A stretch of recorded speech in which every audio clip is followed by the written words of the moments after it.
Hello, everyone. It's Leslie Flowers, trailblazer for women in business, and here we are again at Awakening Your Infinite Potential Telesummit, put on by Accelerated Experience Events 2018. And oh, do we have a special guest today? You know, the stories are just amazing, but I really am thrilled. Tandy Elisara is here with us. Hi, Tandy. Hi, Leslie. And now, Tandy is passionate about helping family caregivers go from being overwhelmed and stressed to empowered and calm. Wow. She also loves bringing hope and wholehearted living to people that are going through cancer. Tandy went through cancer 4 times and learned how to heal using conventional, complementary, and alternative therapies. She left her 23-year corporate executive career after that to take care of both of her parents simultaneously, who were unwell, while she was raising 3 kids as a single mom. Oh my God. She took care of both of her parents for 2.5 years until their respective deaths, almost 4 months to the day of one another. Tandy shares her caregiving journey in her first book, Healing Through the Chaos, Practical Caregiving, and gives other family caregivers a guide to navigate the often challenging journey. Now she teaches what she learned on her journey through her 30 years experience as an executive and as a coach, combined with her personal experience as a 4-time cancer thriver and family caregiver. She's learned why following your purpose and honing your legacy is critical and what that truly means. Creating our legacy is key to living with peace, alignment, and ease. Tandy is a family caregiver coach, a cancer empowerment advocate, a multiple best-selling author, an inspirational speaker, host of the Empowered Family Caregiver podcast, mom to 3 adult kids, and 1 angel dog, and 1 diva cat. Welcome, Tandy. Oh, thank you, Leslie. It is such an honor to be here, helping everyone awaken their infinite potential. I love it. So why don't you start, if you would, sharing what your awakenings were, how you knew, what you did, so that those who are listening and they really resonate with you, maybe they're going through something similar, or they know someone who is, that this will be just the right thing for them to hear so they can recognize their own awakenings like you did. Oh, So thank you. Take it away. All right.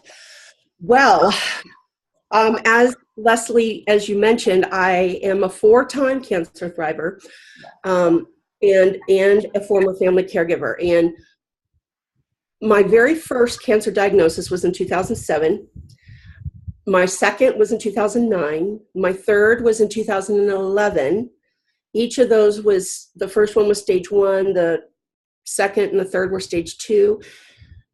And my 4th time with cancer was in 2015. And it was stage 4 cancer. And I thought, oftentimes when we have lessons we need to learn, we get the 2x4 over the head, which was certainly what I got. Yeah. And yet after I recovered and thrived each time, I thought I was done. And then it left the room, it changed clothes, and oftentimes it comes back masquerading as something different. And for me, it came back as the same thing. So my biggest lesson when I was going through my 4th bout of cancer was self-love. It was my journey back to myself. It was recognizing that my needs are just as important as everybody else's.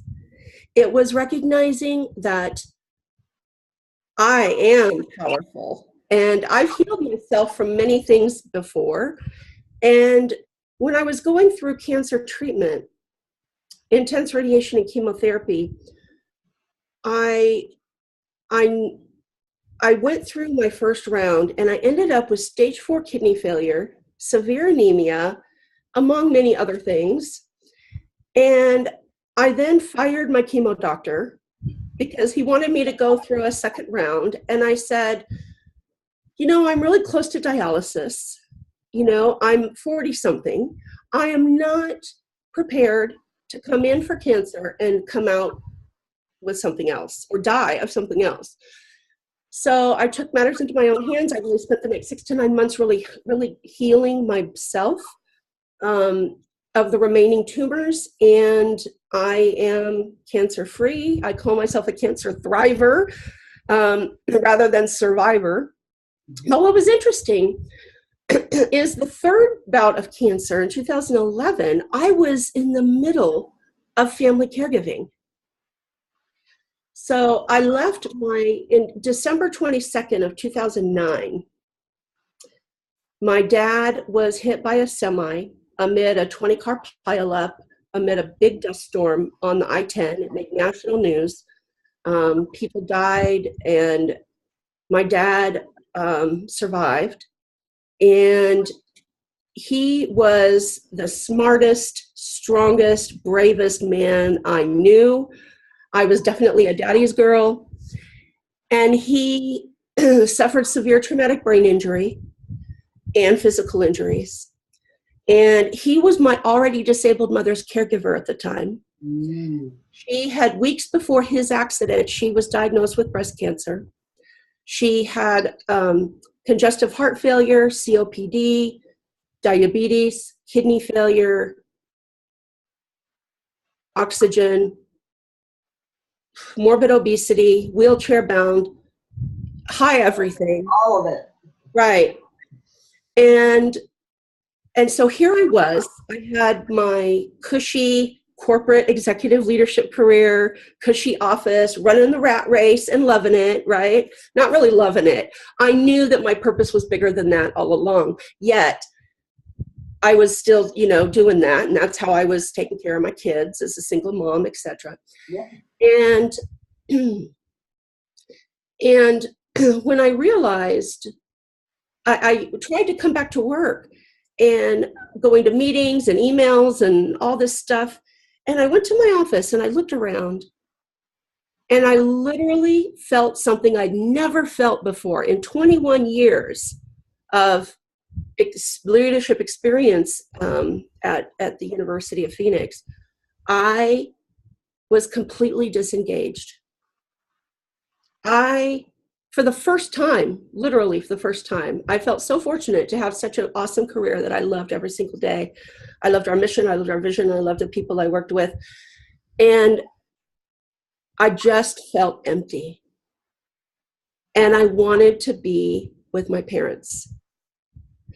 And I left, and that was that. And then was that an awakening moment for you? Absolutely. Did you ask yourself a question? Did you make a decision? You went back to your office and you knew you wanted to be with your parents. But how did it happen that you actually found that within yourself to make that choice? Yeah. Remember? I do. I went to the hospital. My dad was in the hospital. I left for the day, went to the hospital.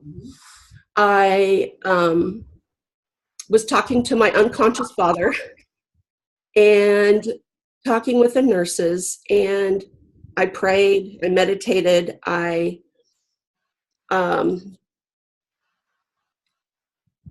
realized that his care was going to be much more extensive than I originally thought.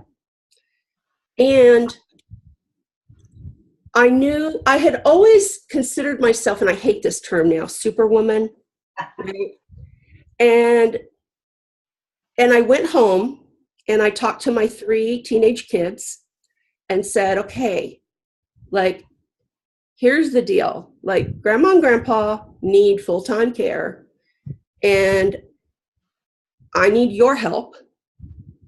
and we need to come to a decision as a family. And so I talked about it with my kids because it was going to impact them, not having my income coming in. And we agreed that we would bring them into our home, that they would live with us until their needs or our capabilities exceeded, until their needs exceeded our capabilities. And we would help them live and die with dignity and grace, and do it together because they had been married for 45 years at the time. So the awakening was the realization that you really wanted to be with your parents, but your first step was to talk to your family to see how to solve this challenge. Absolutely. Right? Absolutely. Yet intuitively, I knew that this was what I needed to do. Yeah. So how did you know? Did it feel right? It felt right. It felt right. It felt right. And I'm very into energy and how I'm feeling and alignment. And I realized that while I was at work, I truly didn't care. Like all the caring, all the passion, all the love, all the everything, like I just didn't care. I cared about the people. Don't get me wrong. I cared about the people, and I still talk to them and connect with them to this day. And it's been since 2010. Yet I knew that disengagement that I felt was the key. That was the beginning of okay, this is a feeling I'm not accustomed to having. Right. And I knew I needed to do something about it because I knew that I was the only one that was going to be able to take care of my parents. So it was really out of necessity at first. Mm-hmm. And my sister, my only sibling, weeks before his accident, was also involved in a horrific car accident. Wow. And she had suffered a lot of broken bones, and she was in no condition. She subsequently became addicted to pain medication and went down that hole. And so really it was me. And I felt this huge sense of responsibility to my parents who brought me into this world. So if it was a need first, and you were the only one, yes. When did it turn into stepping into your infinite potential? That moment when you realized, oh my God, this is what I'm supposed to do. Tell us about that.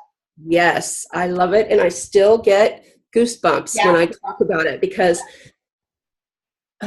yes, it was a series of moments close together. My mother was just started talking a lot about her background, her childhood. Mm-hmm. She told me things that she'd never shared with me before, that she'd never shared with anybody. And she talked about her suffering as a child and some of the abuse that she went through. Mm-hmm. And suddenly, Leslie, everything, as she was sharing her whole life with me, it clicked of why she was the way she was, why she made the decisions she did in her life, and how all of that manifested to her being the parent she was. And I got to see both my parents for the man and the woman they were beyond the role of my mom and dad. What a gift. That was a huge gift. My dad was always in his head, like a lot of men are, right? Smart men, and so I made it my mission, Leslie, to help my dad go from his head to his heart. Oh. And he shared with me, and he had severe traumatic brain injury. and we had 11 brain surgeries over 2.5 years. So we were in and out of the hospital and rehabilitation and all this stuff for a lot.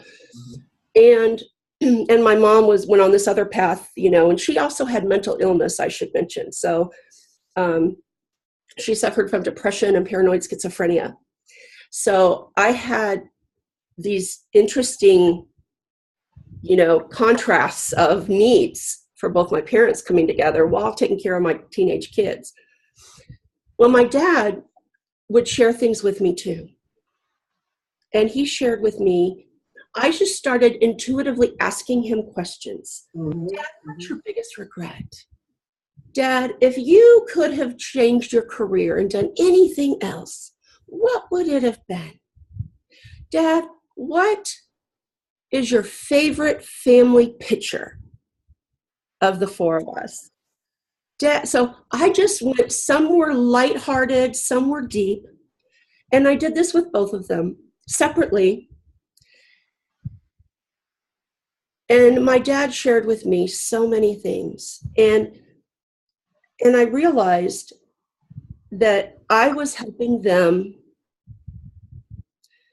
hone their legacy, and I was helping them prepare to make their transitions home in peace. Tandy, this is so amazing. If there are people out there that are faced with similar situations like this, and I'm sure that there are those listening, when you listen to Tandy's sharing, she had a lot of things that you could take as negative, but you turned lemons into lemonade. Absolutely. Right? So how did you do that? Because it was one thing after another, after another, after another. And you mentioned before we got started about a 2x4, being hit by a 2x4. Can you tell us about how that plays into the 2x4 from the universe, right? So where that came in your story? Yes. Well, the 2x4, I had a lot of 2x4s, Leslie. Sometimes I'm not, I think I'm a pretty smart woman and catch on pretty quick. Yeah. So in 2011, in the middle of caregiving, I was diagnosed with cancer a third time. Right. And the 2x4 was the realization that it's going to sound kind of silly, but the realization was that, wow, I will die someday, like mortality, oh, I just got to that point that it was like, oh my gosh, I need to prepare. I need to make sure that I'm living my life in alignment with my values, with my beliefs. And you asked about how I was able to navigate all this stuff with all this going on. Yeah. I had been, in addition to being a corporate executive, I was also a faculty member at college for 10 years, and I was also a certified Franklin Covey facilitator. So I was doing a lot of different things at the time. And I was also a coach.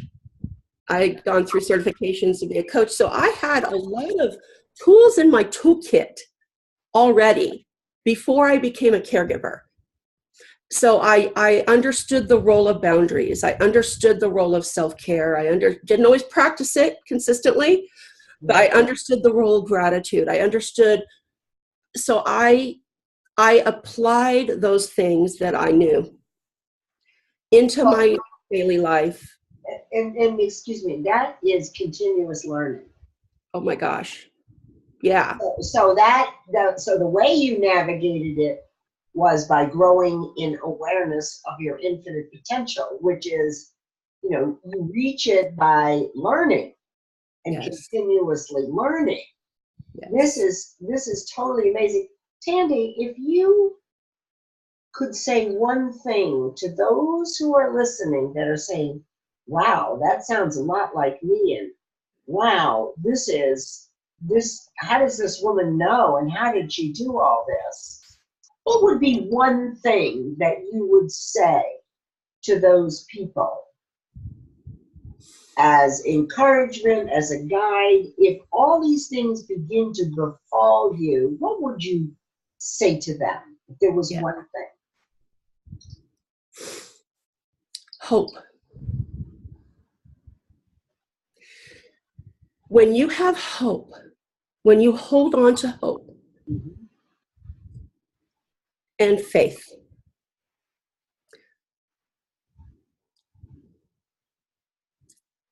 I think those two things together, one word is trust. And there's really 4 aspects of trust. I really had to dig deep. And I had, to get through stage 4 cancer and to, deal with all the moving parts of caregiving, navigating the physical, the emotional, the mental, the spiritual, the financial aspects of caregiving. Right. Huge. And seeing them through their respective deaths and that whole process, I had to trust in myself. And part of that is the hope, right? I had to trust in life and the process of life. I had to trust that there are no coincidences. There are only meaningful coincidences. Right. I had to trust that in other people. I had to trust that others would have my back. I had to trust that when I asked for help, that I would receive it. Well, you notice I asked for one thing. I know. But trust. Got it. Trust. It's huge. Trust. And then trusting in the universe, God, source, creator, whatever you want to call it. Yeah. I love that. So now I know that you have created a gift. Yes. For people listening, and for those listening, if this has resonated with you and you're right on the spot of awakening and you're facing anything that has resonated with you, Tandy, tell us what your gift is that will help move them down the road into awakening their own infinite potential. Wonderful. Yes. So, quick start guide to conquer overwhelm. When we are going through daily life, sometimes it's difficult to recognize those signs of awakening to our infinite potential. And this guide helps break down overwhelm and stress and help you create more alignment and inner peace. There's an empowerment worksheet with the guide and with exercises very clearly. It's bite-sized chunks. Start your journey to alignment and peace. Would you be willing, if with that worksheet, once it's filled out, would you be willing to accept it by email and review it for those who would like you to do that? Absolutely, Leslie. I'll do one thing further. Okay. I love it because I love getting feedback from folks, and I would love to know what your awakening, what your ahas are with this empowerment worksheet, with this guide. If you email me your completed worksheet, I will give you a juicy gift. Oh boy. It will be worth it. Trust me, it will be worth it. I will give you a free, incredible, juicy gift. I love that. And, Tandy, I just really want to thank you for really unraveling this kind of set of conditions and circumstances, which is unique, yet it's also common. And I love how you navigated through it and how you knew to take action and included your family. So thank you so much for sharing this. This was absolutely amazing to me. You're amazing to me. You are absolutely amazing. And I'm thinking, boy, I've had some challenges, but nothing like you, right? You're just really a superwoman, and I don't use that phrase very often. And so thank you so much for being here. Well, you're welcome. And it was an honor to be here to share this time and space with you and with everyone listening. And I hope that everyone has taken away at least one useful tip Yep. that you can use along your awakening journey.